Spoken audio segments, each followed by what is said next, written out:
नमस्कार दोस्तों, welcome to topper साइक्यू। America के कैपिटॉल में काफ़ी प्रोटेस्ट होने के कारण अब न्यूज़ आई है कि अमेरिका पहली बार अपना 25th amendment constitution amendment use करेगा। तो आज हम इसके बारे में देखेंगे और देखेंगे इसमें कौन से 4 मेन सेक्शंस हैं, क्या उसके थ्रू अब डोनाल्ड ट्रंप को अपने कार्यकाल से पहले ही उन्हें कुर्सी से हटा दिया जाएगा। तो चलिए शुरू करते हैं। इस लेक्चर की PDF हमारी वेबसाइट toppercycle.com से ले सकते हैं। आपने दर्जनों आर्टिकल देखे होंगे। एक CNN का article, US capitol secured 4 dead after rioter stormed the hall of Congress to block Biden win. यानी कि जो ट्रंप के सपोर्टर्स हैं उन्होंने एक प्रोटेस्ट किया कि वह वाशिंगटन वाइट हाउस में घुसकर उन्होंने काफ़ी तोड़फोड़ भी की और जो सेनेट थे उनकी चेयर पर भी बैठे थे। तो कहीं ना कहीं ट्रंप का कहना है कि जो इस बार ये इलेक्शन हुए हैं उन ये अनफेयर है और उन्हें हार मंजूर नहीं है। तो इसी कारण उन्होंने कहा कि मैं अपनी कुर्सी नहीं छोड़ूंगा। तो तभी ही उनके जो वोटर्स थे उन्होंने ऐसा हंगामा किया यूएस कैपिटल में। तो फाइनली अब यूएस कैपिटल के जो हंगामे के बाद कांग्रेस ने एक निर्णय लिया कि एक प्रस्ताव रखा जो 25th अमेंडमेंट है of the United states constitution का, अब उसे यूज़ करने का समय आ चुका है। तो क्या है जो 25th अमेंडमेंट?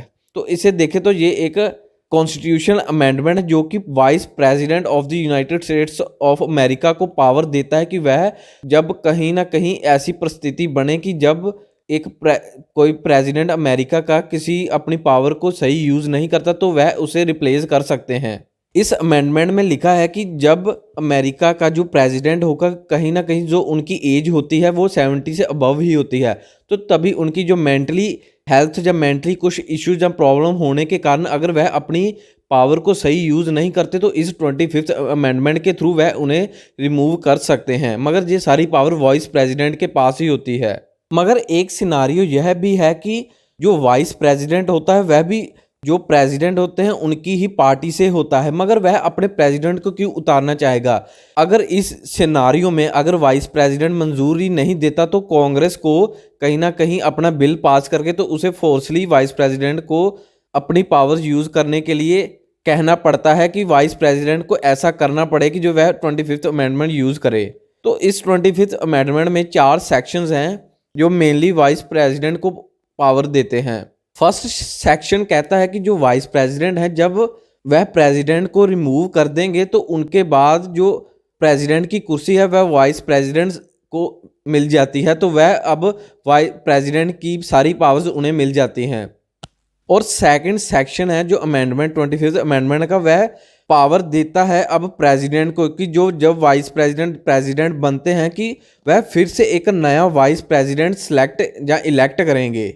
तो उसके बाद है थर्ड सेक्शन जो कि पावर देता है कि जब प्रेसिडेंट को उनकी कुर्सी से उतारा जाएगा तो उनके जो सभी पावर्स हैं उन्हें डिसॉल्व कर दिया जाएगा, जो उनकी ड्यूटीज़ भी हैं। अगर वह किसी भी सिटी या किसी स्टेट से अगर मान लो वह इलेक्ट होकर उस प्रेसिडेंट की कुर्सी पर बैठे हैं तो जो स्टेट से वह इलेक्ट होंगे वहाँ पर भी उन्हें स्थगित कर दिया जाएगा, उनके पास अब कोई भी पावर नहीं रहेगी, तो वो एज अ एक सिविलियन घोषित किए जाएंगे।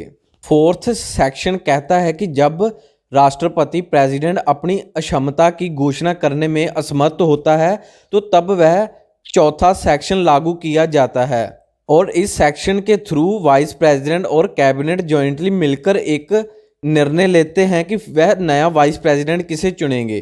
तो ये एक निर्णय तब लिया जाता है कि जब प्रेसिडेंट अगर किसी भी मान लो किसी हेल्थ इशू के कारण अगर किसी दूसरी कंट्री में एक वॉर की सिचुएशन पैदा कर दे या उन पर न्यूक्लियर हमला कर दें तो तभी प्रेसिडेंट को उनकी कुर्सी से रिमूव किया जाता है under the 25th amendment of the US constitution. तो इस यूएस के 25th अमेंडमेंट कॉन्स्टिट्यूशन को देखें तो इसे 1965 में प्रपोज किया गया था और यूएस की सभी स्टेट्स ने मिलकर इसे 1967 में रेटिफाई किया था। तो अगर हम इंडिया में देखें तो हमारा अगर कोई भी अमेंडमेंट होता है वो सेंटर ही करती है, मगर अमेरिका में देखें तो जब एक कानून या एक अमेंडमेंट लाया जाता है तो उसके बाद सभी स्टेट्स के पास पावर है कि वह उसे अलग से एक रेटिफाई करें, तो तभी वह मिलकर एक अमेंडमेंट सक्सेसफुल होती है। तो अभी देखना ये होगा कि माइक पेंस जो अभी करंट वाइस प्रेसिडेंट है कि वह अपनी पावर को यूज़ करेंगे और 25th अमेंडमेंट को यूज़ करके डोनाल्ड ट्रंप को उनके कार्यकाल से 10 दिन पहले ही रिमूव करेंगे, तो अगर हम देखें तो अभी डोनाल्ड ट्रंप के पास तकरीबन 10 दिन ही बचे हैं। तो रिसेंटली ही अभी अमेरिका से न्यूज़ आई है कि डोनाल्ड ट्रंप को ट्विटर से परमानेंटली बैन किया गया है। सो ये एंड इस वीडियो का। चैनल को सब्सक्राइब और लाइक करना मत भूलिएगा। धन्यवाद।